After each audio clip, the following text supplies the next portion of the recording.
on that. It's on that doing screen. it. It's recording. It is recording. Yeah. Okay. Okay, so you're willing to be off camera. Do you still wish to be anonymous? I don't mind Yes. if you still wish to be anonymous? Yes. Okay.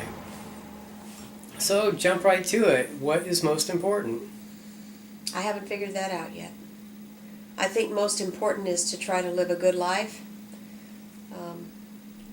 Leave good memories about yourself, and and have a good reputation. Because we all have people we've respected, and remember them when they die, after they die. That's John's jacket, by the way, up there. John was my neighbor. That was kind of my proxy father. Oh. For 2.5, 3 years. Oh. So, I think I know what you mean. So, leave the place better than you found it kind of attitude. Mm-hmm. Make your mark and make it good. See if it'll last. And that can be included in my reasons for doing this camera thing.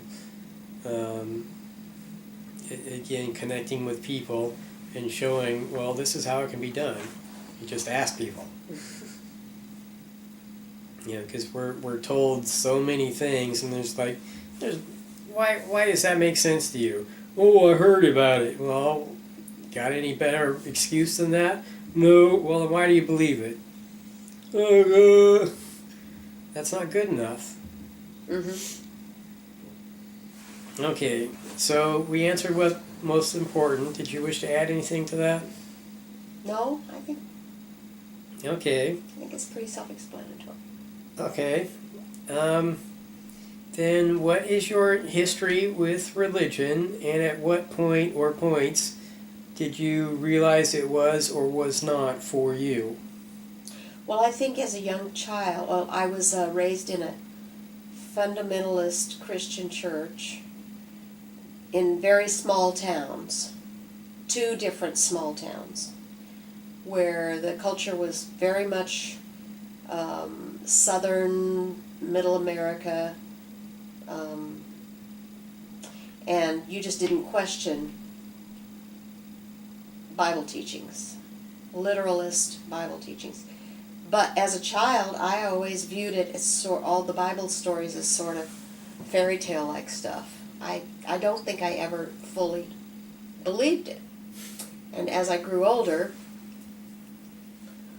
I would ask questions, and I read some of the Bible, and I didn't like what I read, so. But I still stayed in the church because that's what we all did. That's what was expected of me. Mm-hmm. And I tried to pray sometime. As I got older, I kept trying to pray, and I tried to read the Bible a little bit, but like when I was in college.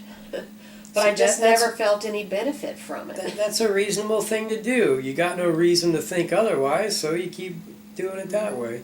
I understand that. So then when I had young children, I took them to church because that's what I had always been taught to do. But at one point later on, my ex-husband quit going, and later on I just began to realize that I didn't have much connection with it at all, and I just didn't want to go anymore. Mm-hmm. And then when I saw one day the billboard in Sacramento that said, "Good without God, millions are," it just hit me that yes, I am good without God, and I don't need that anymore. And it was a big relief.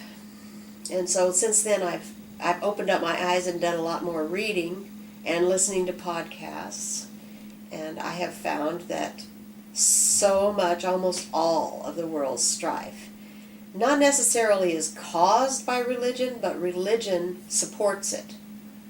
Religion makes excuses for people to do the things they want to do that they know they shouldn't be doing. And it's not religion that stops them from doing bad things. It's the religion that gives them the support and encouragement the to do freedom bad to take things. another's freedom without asking. Correct. To run over other countries, to treat women unfairly, children too.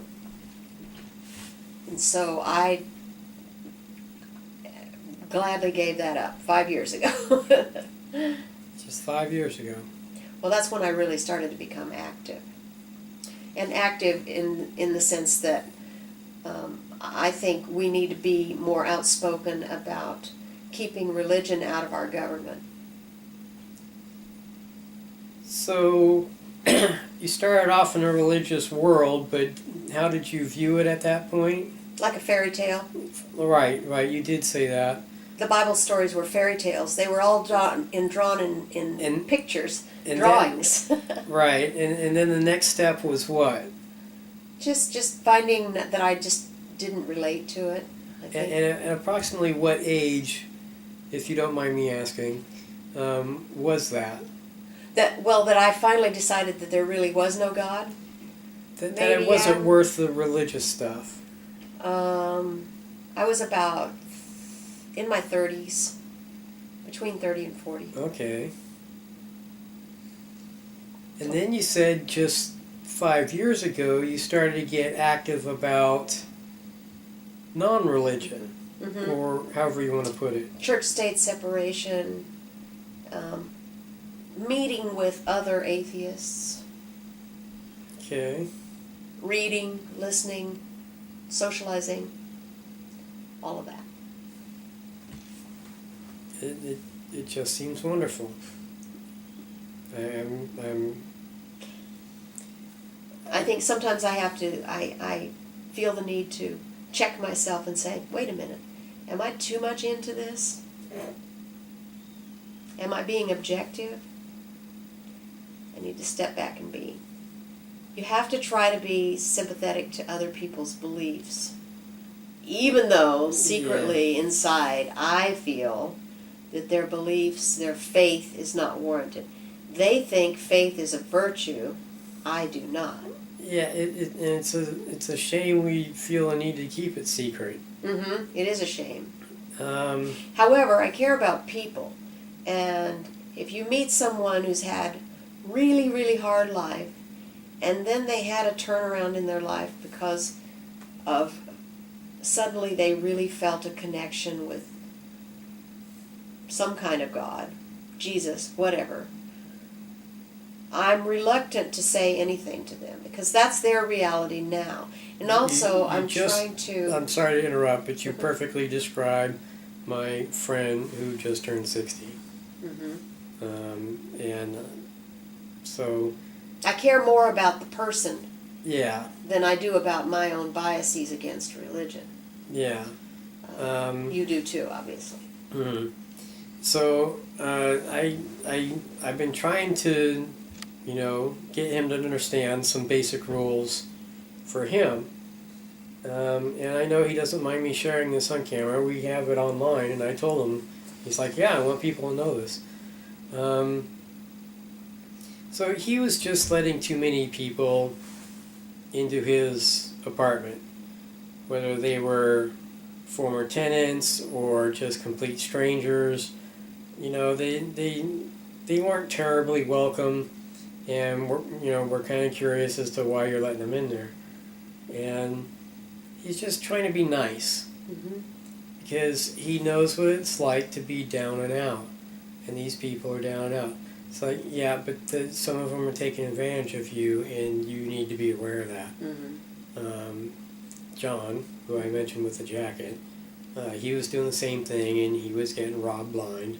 Oh, wow. We suspect he may have even been drugged because he didn't think he was a sound enough sleeper for someone to take a phone that was attached around his neck off his neck as he was asleep. Mm. In addition to the painting that was over his head on the bed. Wow. In addition to so many other things. Wow. That's terrible. So, we all tried to explain it to him. He's like, hey, I'm not going to let anyone tell me who my friends are. And it's like, okay, I'm not going to argue with that. We're just letting you know that these two things are connected. And we're worried about you, and some actually wanted to defriend him, and I'm like, no, that's not reason enough, Mm-hmm. I just say he is welcome to come over to my place, and when he does, I hope his apartment is locked and unoccupied. That isn't always the case with him. And with my friend, he was kind of doing the same thing, and they were frankly abusive.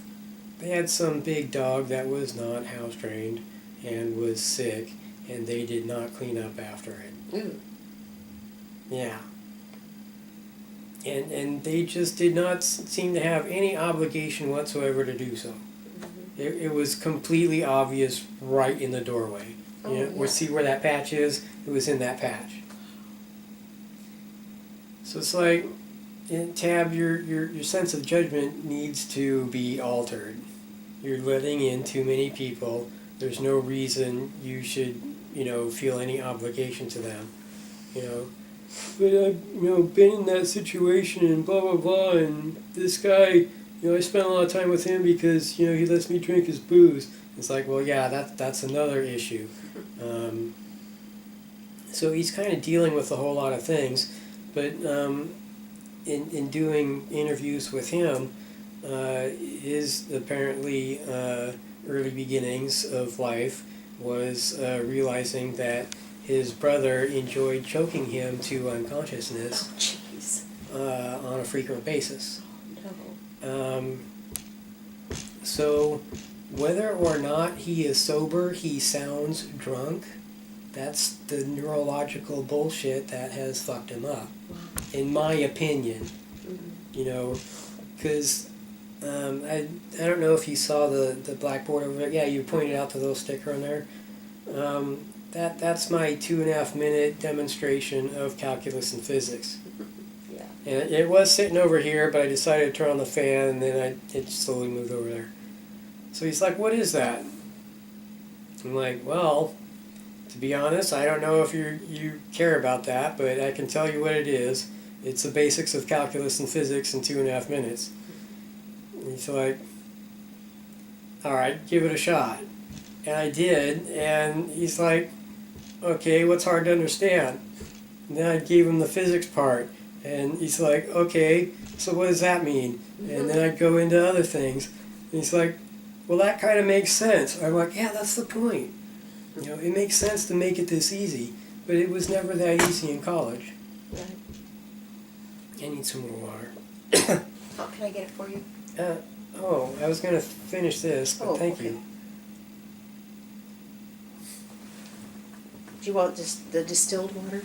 It's in a plastic jug next to the stove. Okay. Ah. We'll just keep this running.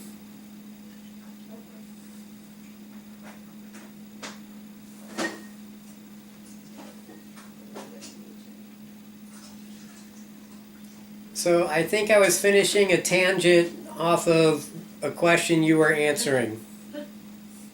Okay. All right. So what's next? Yeah. What question were you last answering? You want about the one about my religious background? Yes. So you were kind of born into the background, and you realized that it was more like fairy tales, and it didn't really make a whole lot of sense. And then at some point, you decided you needed to separate yourself from that. Right. And you've been actively doing that over the last 5 years. Correct. That's kind of a cool story. I'm surprised at how much of a part of the person's lifespan you get when they answer that question. And it's lovely, I don't spend a lot of time asking a question, but I spend a lot of time listening to it, and I enjoy it all. Okay. So are you satisfied with describing your religious background, history, back and forth? Yeah. Okay. I don't want to feel like I ever cut anyone off. I'm sure I do all the time. That was question 2. Question 3 is the superhero question. And whether or not you accept the label whirlwind, I happily described you that way. If you are a superhero in your real life, what is it about you that people would think, yeah, you are that hero? Other question is, if you were in a comic book or a movie or a cartoon, what superpower would you like? Well, the first part of it, I was just giving some thought to. I think the way you worded it is that, what do you think people would respect me for that I do, or something? I think really, more than anything, I think I just tend to keep on going. Just keep going and not quit. That's pretty much me. So whirlwind is fairly apt. And I wish Wanda were available. Her primary focus is to keep moving forward. So you and her would jive. Yeah. And then the second part of it was, what would I be if I were a comic book? So keep going forward is your superhero power in real life. Yeah, just keep your going. Your hero power. Just keep going. Yeah. But what would I be? What would I do? So I can't wait to show this to Wanda. You don't maybe it would be it would be easier for me to change people's minds, change people's stubborn attitudes than it is. Okay. I don't know if it's along those lines, so forgive me if I diverge too much, but at Sunday Assembly I may have spoken more than once, and now I'm losing track of my thought. What was it you said again? I said I would if I had a superpower, it would be that when I meet people, it would be easier for people to understand each other. To open up their minds. Yes. To other opinions. What my thing is, if I really had a superhero power from the comic book stuff, it would be mind controlling everyone, and I would control everyone. My first order is to control your own mind. Mm-hmm. Okay, so now you can do anything for any reason you can give me, but not for no reason, nor because someone just told you to. And too much of religion is like, well, someone told me. It's like, well, can you give me any more? Because that's the way it's always been, because the Bible says so. Yeah, and although they don't really understand what the Bible actually really does say. Yeah, and that goes to some of my machinations about interpreting the Bible different ways. Mm-hmm. So here's a good one, for instance. I don't know how much I've done this in my journal, but maybe what Jesus was saying is that you only need yourself to transcend. And maybe either an interpreter or maybe someone thinking aloud saying, wow, I only need myself to be the greatest, or whatever the thing is, to reach the goal. And someone might misinterpret that as, only through you or him can I reach the goal. So, well, obviously it has to be through him. We're all listening to him. So it could be easily misinterpreted. There was an example. I was in some Boy Scout thing where you're given a note to memorize something, and then fold up the note, sit there for a minute, and then whisper it into the next person's ear. Give them a minute to mentally digest it, and then pass it on. And the end just was never anything close to the beginning. And it was a marvelous test. It's kind of spooky on mind control, though. That's the old telephone game. And it gives the lie to the Bible is the truth, because it was exactly that kind of thing. It was a telephone game. Wasn't written down till after probably 300, most of it. So it was all hearsay. Anyway. Okay, so last where question. Are we on the hero Last thing? question. What was the hero part in real life that you are? I'd like to be able to have the power to help people open up their minds better. Okay. And on that, I talked about the mind control and control your own mind. Mm-hmm. So did that really relate to that? Yeah, somewhat, because Okay. I'm thinking I would like to help other people open up their minds.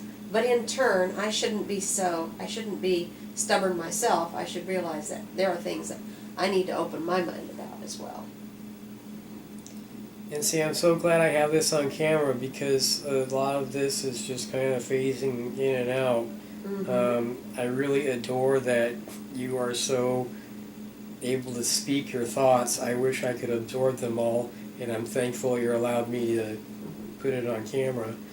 Well, good. What's the last question? I think we're down to the last one. So we did the hero that you can help people control their own mind or something along those lines, and then your superhero power in a comic book would be. That was it, to help people open up their minds. Okay, Be more open-minded. So both in real life and the superhero is identical. Oh, well, let's see. Because that's kind of what I'm kind of merging here, is what I want to be and what I am and what I need to be and. First part of that. No. Wait a minute. I might be confusing No, the issue. no, no. What I say that I can do, that people do look up at me for, is just that I keep going. Just keep going. Right. Don't Okay. give up, don't quit. But my superpower would be to help people open up their minds. Easier. Okay, much clearer. Two different things. And forgive me, it's my either medicated or sleep deprived or brain damaged or chronic pain, take your pick, combinations. That's all right. I understand. Okay, thank you. So after the hero question, I wanted to make sure that was completely satisfied. The last question is, would you like to ask me any questions that we're putting on camera in addition to your interview? Well, I think I've already asked you the questions I've had. So. Well, you did ask me some questions earlier. Would you like me to be more clear? Because I thought I was giving you kind of examples, and then we were going to get the rest on camera. But if you're satisfied, That's okay. You don't want to ask me any more questions, that's fine. No, I'm good. Thank you. That's too bad. I did admire your question. I was hoping to hear it again. Well, what about the rules or the... Well, what did you think of my rules? How about that? We got that on camera. Well, I don't see why you want to rule the world.